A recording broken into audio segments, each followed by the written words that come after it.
میرے بھائیوں ابھی شادی ہو کے 1 سال گزرا تھا، 1.5 سال گزرا تھا، اللہ نے گود بھر دی، خوشی دے دی، تو یہاں سے فون جا رہا دادی کا، بیٹا آیا ماشاءاللہ، ذرا اچھے سے چھوچک کا انتظام کر لیو۔ لے بھائی ابھی قرضہ نہ اترا تھا، اب چھوچک ہو گیا شروع، ہے نا؟ کہ وہ میں نے یہ سنا وہ پالنا بڑا اچھا چل رہا، مراد آباد میں دیکھا تھا، اب خبر جانے دو۔ اور جہیز میں سیف الماری بھی نہ آئی تھی، چھوچک میں لے لیو، 2 کھاٹیں بھی کم آئی تھیں۔ اب بیچارہ جو جہیز میں کم رہ گیا تھا وہ چھوچک میں 1 لاکھ پہ پانی چھوچک میں بھی پھر گیا۔ میں غلط تو نہیں کہہ رہا ہوں؟ 1 لاکھ کا میڈیم چھوچک بتا رہا ہوں میں، 5 لاکھ کے چھوچک جا رہے ہیں۔ ابھی عیدیاں تو بتائی نہیں ہیں، جو رشتے سے پہلے عیدیاں آتی ہیں وہ تو بتائی بھی نہیں ہے۔ کتنا مشکل کر لیا، چھوچک دے کے نہیں نپٹا تو فون پہنچ گیا دادی کا پھر ماموں کے پاس، للہ تیرے بھانجے کے دانت الٹے نکل رہے ہیں، بیلا دے جائیے۔ ہاں میرے بھائی اب دانت بھی الٹے نکل گئے تو غریب یہی سمجھے گا یہ بھی اسی کی خطا ہے۔ اب بیچارہ کم سے کم زیادہ نہیں 10-5 ہزار کے برتن خرید رہا، یہ بلیا، وہ پروا، وہ ڈبرا، یہ پتیلی، یہ وہ۔ اس کے بعد میں بیچارہ لے کے آیا تو کہہ رہی ہے لا رہا تھا تو کچھ بڑھے لیا تھا۔ سمجھ رہے ہیں ہم؟ اس غریب نے الٹے دانت کو سیدھا بھی کرا ہے، کرا کہ نہیں کرا؟ الٹے دانت کو سیدھا بھی کر دیا۔ اب بیچارہ قرضہ لے دے کے نپٹا تھا، چھوچک کو دانتوں سے نپٹا تھا، تو میاں 15-20 سال تو ایسے گزر جاتے ہیں۔ اس کے بعد میں ادھر سے خبریں آئیں کہ اب رشتہ کر رہے ہیں اپنے بچے کا، بھات کی تیاری کر لو، ہے نا؟ اب بھات نوتنے آیا گیا، پہلے تو نتا ہے وہ پورے محلے میں، بڑا خطرناک ہے بھات بھی۔ نوتنے آئیں، پورے محلے کو مٹھائی کھلا دی، اب پیسے اکٹھے ہو رہے ہیں۔ اس کے بعد میں بھات آ گیا، بھائیے نے کہہ دیا چلو دیں گے، تو پورا حساب کرنے کی غرض سے بیچارہ تیار ہو گیا، سمجھے؟ کچھ لوگ تو خاموشی سے بھات دیتے ہیں، مگر کچھ لوگ تو اتنا سنا کے بھات دیتے ہیں، ٹرالی میں ڈھول رکھا جائے گا، عورتیں بیٹھیں گی، بھات جا رہا۔ اب تو کم ہو گئے، پہلے تو میاں پورا راستہ گانا بجاتے ہوئے بھات جاتا تھا۔ ہاں میں غلط تو نہیں کہہ رہا ہوں؟ بھات جائے گا، عورتیں ڈھول کے رکھ کے جی میک لگا لیتی ہیں، میک۔ اب بھات جا رہا میاں، پورا سیہورے کا اڈا، رامپور، اجیت پور سب دیکھ رہے ہیں کہ بھات گیا۔ جب بروالے کا پچھواڑا آیا تو بھات اندر نہیں آیا، وہیں رک گیا۔ ارے بھائی آتا کیوں نہیں؟ بولے اب ہمیں ریسیو کرنے آؤ۔ تو یہاں سے ٹرالی سٹارٹ ہوئی، یہاں سے لڑکیاں بیٹھی، ڈھول رکھا، ایک دم نکلی، کون ٹکر لے گی؟ سب جس کا آواز ہائی فائی وہ بیٹھی، ادھر سے ٹاپ کے وہاں بروالے کے اس کونے پہ پہنچ گیا، اب یہاں ٹکر ہو رہی ہے بھات کی، یہ لینے آئی تھی اور یہ دینے آئی تھی بھات، بڑی کرنی ٹکر ہوتی ہے تھوڑی دیر۔ ہمارے گاؤں میں ایک بھات آیا تو ایک حاجی جی کو نشہ چڑھا، اس حاجی جی نے کیا کرا، ٹرالی پہ تخت رکھے اور تخت پہ بھڑیلے نچائے، اور حاجی جی تھا، حاجی جی، ہاں عمر تھی اس کی 60 سال۔ میں نے کہا کیا کر رہا حاجی؟ بولے وہ میں بھات لینے جا رہا ہوں، ریسیو کرنے۔ تخت رکھا ٹرالی پہ بھڑیلے، پورے گاؤں میں نچائے، اور پورے گاؤں میں نچانے کے بعد میں کہنے لگا مونچھ اونچی ہو گئی میری۔ میں نے کہا بیٹے مریے، فرشتے نیچی نہ کر دیں جب کہنا، اتنی نیچی کر دیں گے کہ ایک گرز ماریں گے نا تو 70 گز زمین میں گھسیڑ دیں گے۔ کر مونچھ اونچی کتنی کرے گا اونچی؟ سمجھ رہے ہیں؟ بھات لایا جا رہا۔ اب اس کے بعد میں بہت دیر تک بھات گایا گیا، پھر یہ ہوا وہ ہوا، بھات دے کے نہ نپٹا تھا بھیا، بہن بات پھیرنے جا رہی ہے۔ تو لیا کیوں تھا جب پھیرنا ہے؟ تو بات ہے کہ نہیں ہے یار؟ ارے کبھی تو پنڈ چھوڑو گے کہ نہیں چھوڑو گے یار؟ اب بھات پھیرنے جاگی وہ، اب بھات پھر رہا آسان کیا، بھات پھرنے میں بھی 20,000 خرچ ہو جائے، ہاں 20,000 خرچ ہو جائے بات پھرنے میں بھی۔ حجی حد یہ ہے کہ اگر بہن کا انتقال ہو گیا نا، 4 بیٹے بھی جوان ہیں تو دیکھ رہے ہوتے ہیں کفن کے پیسے بھی ماموں دے گا، اور لوگوں شرم نہیں آتی؟ 4 بیٹے جوان ہو، ماں کے ہٹے کٹے ہو، اور کفن ماموں سے لے رہے ہو؟ ارے منع کرو، ارے ماں میری ہے، اس کے قدموں کے نیچے جنت میری ہے، ارے کفن دوں گا تو میں دوں گا، دفن کروں گا تو میں کروں گا، ماں کے خرچہ کروں گا تو میں کروں گا. ماموں کا کوئی حق نہیں تھا آج کفن ڈالنے کا. آج کفن بھی ہم ماموں سے ڈلوا رہے ہیں. میرے بھائیوں ہم کہاں پہنچ گئے؟ کون سی دنیا میں ہم جی رہے ہیں؟ میرے بھائیوں نکاح کو آسان کرو. جتنا نکاح کو آسان کرو گے اللہ اتنا ہی زندگیوں کو آسان کر دے گا. میں عرض کر رہا تھا لوگوں شادیوں میں 50-50 ہزار ہمارے فضول خرچی میں اٹھ جاتے ہیں. ڈی جے میں، گاجے میں، باجے میں، آتش بازی میں.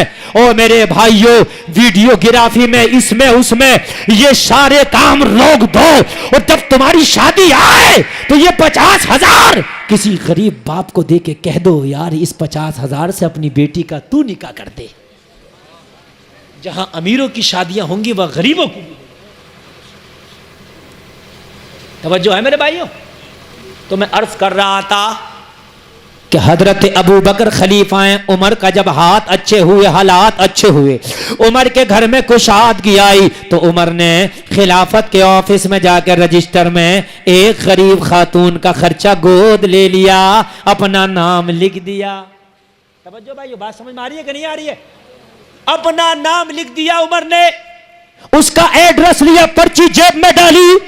حضرت عمر دن میں اس کے دروازے پہ نہیں گئے اس لیے کہ مدینہ کے لوگ نہ دیکھ لیں عمر اس کی مدد کرنے آیا ہے. حضرت عمر نے سوچا جب رات کو مدینہ کے لوگ سو جائیں گے تو جب اس کی مدد کرنے کے لیے جاؤں گا تاکہ کسی کو پتہ نہ چلے عمر اس کی مدد کرتا ہے، تاکہ اسے شرم نہ آئے، تاکہ اسے حیا نہ آئے، تاکہ اسے شرمندگی محسوس نہ ہو. لوگوں رات آئی، حضرت عمر نے عشاء کی نماز پڑھی. عشاء کی نماز پڑھنے کے بعد قرآن کی تلاوت کی. حضرت عمر نے قرآن کی تلاوت کرنے کے بعد انتظار کرنے لگے سارے مدینہ کے لوگ سو جائیں. لوگوں رات کا آدھا حصہ گزر گیا، مدینہ کے لوگ سو گئے، سارے مدینہ کی گلیوں میں سناٹا چھا گیا. لوگ اپنے اپنے بستروں پر تھے، گلیوں میں سنسان ہے، گلیوں میں سناٹا ہے، راستے خالی ہیں. لوگوں ذرا غور کرو، نبی کا غلام، مصطفیٰ کا غلام حضرت عمر اس کا ایڈریس لے کے اپنے گھر سے اس کی مدد کرنے نکلے ہیں،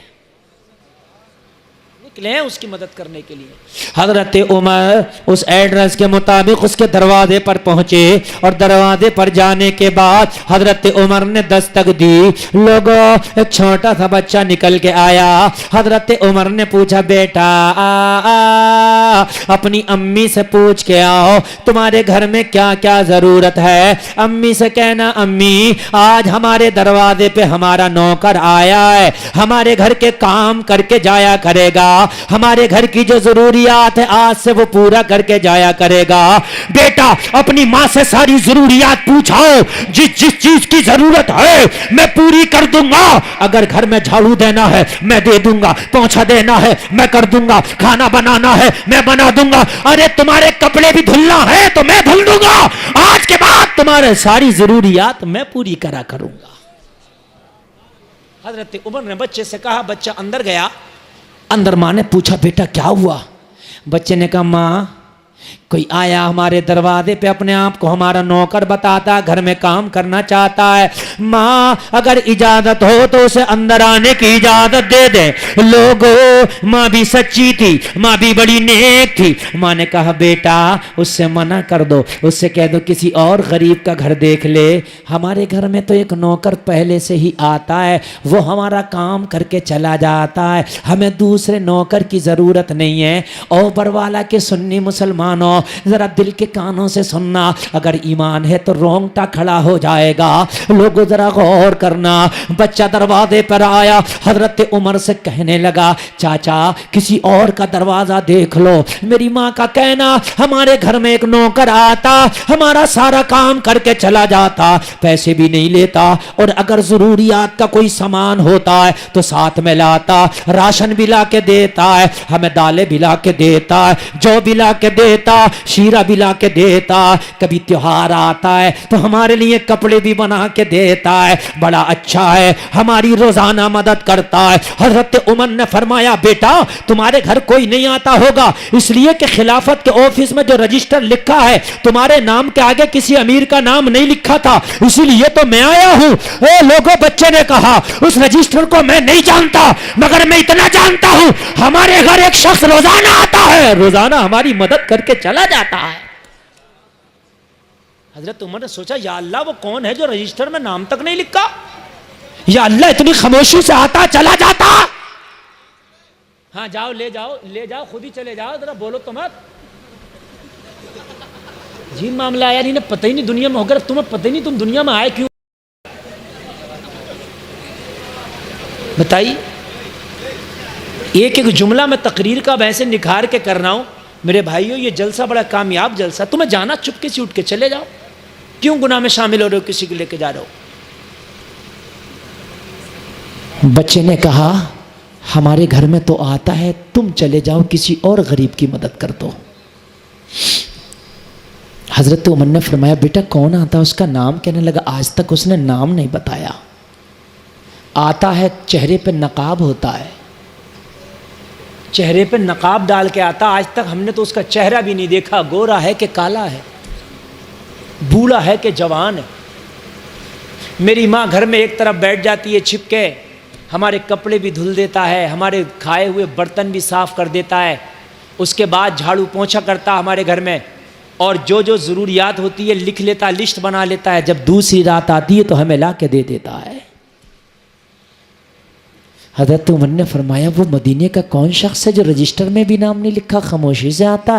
بچے سے پوچھا بیٹا اس کے آنے کی ٹائمنگ کیا ہے. بچے نے ٹائمنگ بتا دی. حضرت عمر نے دل سے سوچا کل اسی ٹائم آؤں گا, ملاقات تو ضرور کروں گا. وہ ہے کون اللہ کا نیک بندہ جو اتنی چھپ کے آتا ہے. وہ ہے کون اللہ کا نیک بندہ جو اتنی چھپ کے آتا ہے.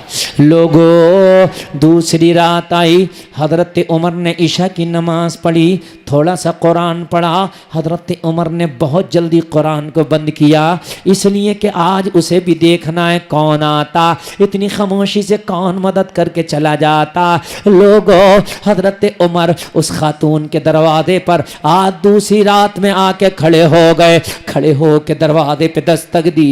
حضرت عمر کا دستک دینا تھا, وہی بچہ پھر نکل کے آیا, ننا منا بچہ ہے. حضرت عمر نے فرمایا بیٹا وہ تمہارے گھر کا نوکر ہے کہ چلا گیا. عرض کرتا ہے آج تو گھر ہی میں, ابھی ہمارے کھائے ہوئے برتن صاف کر رہا ہے, ابھی ہمارے کپڑوں کو دھل رہا ہے, ابھی ہمارے گھر میں جھاڑو پوچھا بھی کرے گا, اس کے بعد چلا جائے گا. حضرت عمر نے فرمایا بیٹا اسے میرے بارے میں نہ بتانا, جاؤ جاؤ خاموشی سے گھر چلے جاؤ. بچہ خاموشی سے گھر چلا گیا. لوگوں اندر جو کام کرنے والا تھا کام کر کے فارغ ہو گیا, کام کر کے فارغ ہو کے گھر سے نکل رہا تھا. حضرت عمر دروازے پہ کھڑے تھے. جیسے ہی یہ گھر سے نکلا حضرت عمر نے کپڑا پکڑ لیا, دامن پکڑ لیا. دامن پکڑ کے حضرت عمر نے بولا کون ہے جو اس خاتون کے بچوں کا سارا کام کر کے جاتا ہے, ان یتیم بچوں کو کھانا کھلا کے جاتا ہے, ان یتیم بچوں کے صاف کپڑے کر کے جاتا ہے,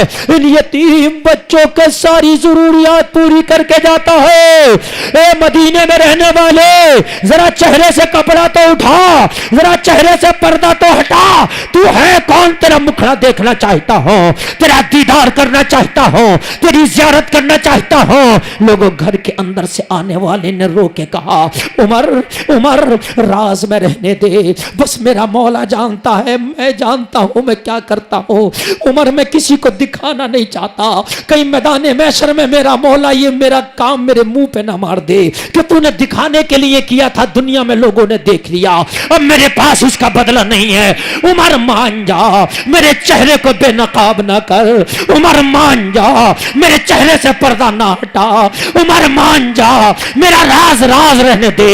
مگر حضرت عمر جیسا ضدی انسان, حضرت عمر نے فرمایا نہیں نہیں, آج چہرہ دکھانا ہوگا, آج چہرے سے کپڑا ہٹانا ہوگا, آج دیکھنا ہوگا مجھے کہ کون ہے. اللہ اللہ ذرا غور کرو. حضرت عمر ضد پکڑ گئے. حضرت عمر ضدی انسان ہے, دامن نہیں چھوڑا. لوگوں مچل جاؤ گے. حضرت عمر کے کہنے پر اندر سے آنے والے نے چہرے سے کپڑا ہٹایا. عمر کی آنکھیں پھٹی کی پھٹی رہ گئی. کوئی اور نہیں, مسلمانوں کا خلیفہ امیر المومنین حضرت ابو بکر صدیق کھڑے ہیں. زور سے